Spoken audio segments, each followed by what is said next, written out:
Well, many areas in the Miami Valley experienced that heavy rainfall, which led to flooding. In Riverside, the flooding so bad in one neighborhood, residents are calling on their city leaders to do more. 2 News reporter Madeline Ashley is live in Riverside after talking to neighbors. Madeline.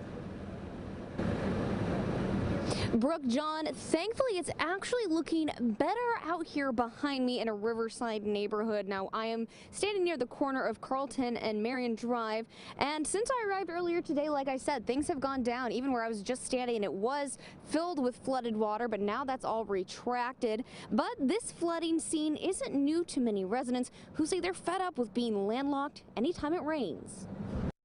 Trash cans floating in the middle of the street, with residents deciding whether or not to risk driving their cars through floodwaters. That's the reality anytime heavy rain falls in this Riverside neighborhood. I carry flood insurance because of this situation, and I had to turn in a claim last week.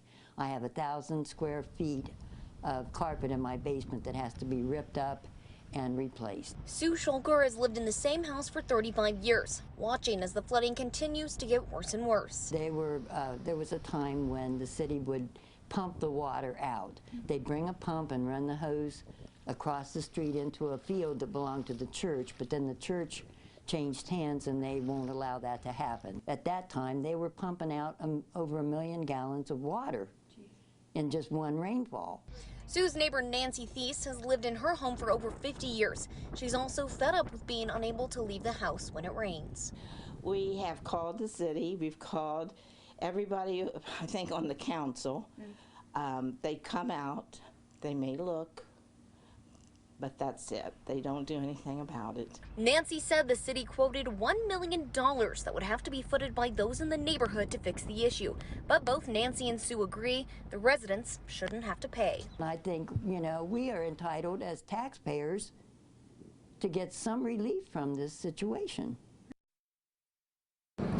We reached out to the city of Riverside, who said they'd work on a statement or interview for us, but we haven't heard back yet. And for now, Nancy and Sue say they'll continue to keep up a fight and keep this issue active in the community and hope that something will be done sooner than later.